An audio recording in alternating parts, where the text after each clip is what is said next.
Setelah 2 tahun ya akhirnya resign, berhenti. Kenapa resign? Kan nikmat banget di sana. Karena buka kasino sendiri setahun terakhir. Wow. Buka kasino di Thailand? Gitu ya. Sendiri buka? Online atau offline itu? Kerjasama sama orang Hong Kong. Offline. Ini gedungnya offline di situ, tapi pasar kami online. Player kami orang Indo semua. Yang game-game itu ya? Iya, ya kalau slot mah baru booming. Sekarang di sana mah udah dari lama.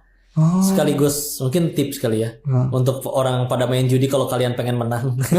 jangan nanti orang. Enggak, ini hikmah soalnya. Oh iya. Caranya cuma 2 kalau pengen menang main judi. 1, dikasih sama bandarnya. Oke. Jadi kalau ada yang lagi menang tuh kalian gak usah sosok udah saya itu, enggak, lu lagi dikasih sama bandarnya. Udah. 2, kalau pengen menang jadi bandar.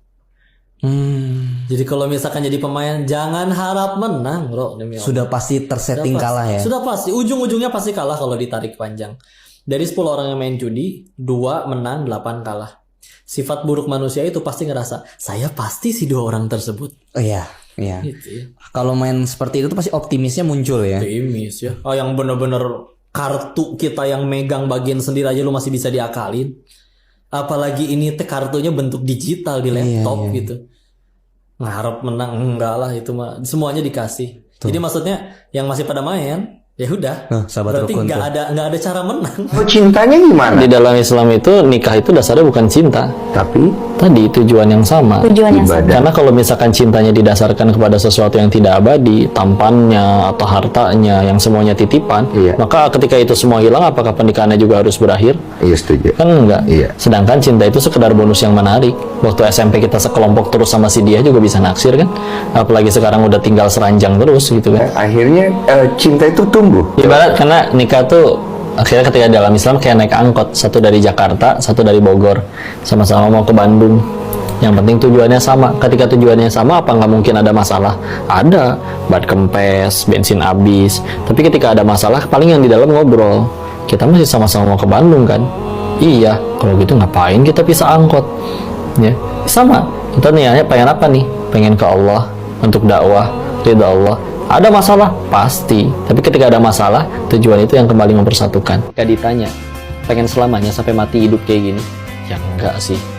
Kayaknya enak gitu ya, yang tidur di rumah, meninggal tuh dikelilingin anak cucu di rumah yang hangat, di atas kasur empuk gitu ya. Seolah kayak di film-film. Dan gue tahu gue pengen punya anak-anak kecil yang lucu dan yang lain-lain. Masa iya yang jadi ibu dari anak-anak gue yang pada lagi nari telanjang di situ? Mereka semua juga pada nyebut kayak gitu. Oh, ada waras-warasnya juga. Masih ada mikirnya seperti kayak gitu. Enggak pengen hidup kayak gini selamanya. Dan akhirnya gue mulai ngeliat sekeliling bahwa nggak ada yang happy ending di sana.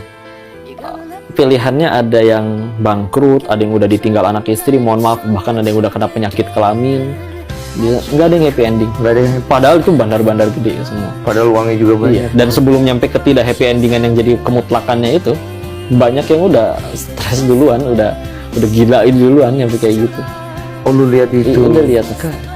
Kalau untuk ini, kalau manusia diciptakan tujuannya untuk ini, kok orang udah di tingkatan itu masih sebegitu menderitanya? Kalau emang bahagia juga dari popularitas, artis bunuh diri. Michael Jackson bunuh diri. Michael Jackson tuh sampai pernah nyewa satu gedung mall, yang lain nggak boleh masuk kecuali dia. Saking pengen ngerasain gimana sih rasanya belanja kayak orang normal. Padahal, karena kalau nggak ditutup. Padahal itu nggak normal. Iya, karena kan dia kan dari kecil udah jadi artis. Kalau nggak orang kalau nggak ditutup sibuk minta foto sama tanda tangan. Iya. Tapi udah nyampe di tingkatan itu, dia sampai bunuh diri kan, Michael Jackson. Iya, karena kan kalau dia tutup ya tetap nggak normal, nggak ada orang kan dia. Enggak, maksudnya orang lain nggak boleh masuk. Iya, berarti dia yang jualannya doang, yang jualannya doang. Iya, cuma kan tetap nggak normal kan. Ya kan nggak enak, nggak ada orang lain gitu-gitu kan. Soalnya kalau misalnya balik lagi, kalau itu semua sumber kebahagiaan, dia orang udah punya itu semua. Kok nggak kayak gitu? Sampai akhirnya nemuin Islam tuh akhirnya karena cara Islam mengubah manusianya itu yang beda. Gimana? Saya dengar. Izin ya? Iya. Cara pandang masalah terhadap masalahnya beda. Dalam artian ketika kita bicara terkait setiap agama ngajarin kebaikan, oke, itu betul. Tapi berbuat baiknya untuk apa dulu? Ada yang berbuat baiknya supaya orang lain nanti gak ganggu kita. Ada yang berbuat baik supaya nanti orang nolongin kita. Kalau di Islam, makin lu nurut sama yang katanya pencipta dunia, lu bakal makin dikeprek masalah. Bakal tambah banyak masalahnya. Bahkan Al-Quran sendiri ngomong kayak gitu. Ya. Contoh ya, Quran surat 29 Al-Ankabut ayat kedua, ahasiban nasu ayusroku ayakulu amanna wa hum la yuftanun. Kalau bahasa kitanya, jangan lu ngaku udah beriman terus gak akan diuji gitu, malah digituin. Dan Jadi waktu lu berhenti itu, setelah banyak pemikiran itu, lu dapat banyak masalah. lu banyak masalah, dan nggak sedikit ya ayat tentang itu. Tapi akhirnya memang berkesimpulan bahwa di ayat yang lain kan bahkan sampai ditanya, jangan kalian ngaku bisa ke surga sebelum kalian diuji sebagaimana orang-orang terdahulu. Orang-orang terdahulu itu orang-orang yang justru lebih taat daripada kita, para nabi, para orang yang berbuat baik. Sampai mereka juga nanya, kapan ini masalah selesai? Kapan pertolongan Allah? Tapi di akhirnya ditutup dengan wabasyiris sabirin, berikan kabar gembira kepada orang yang sabar, dan dilanjutkan, siapa yang dapat kabar gembira tersebut?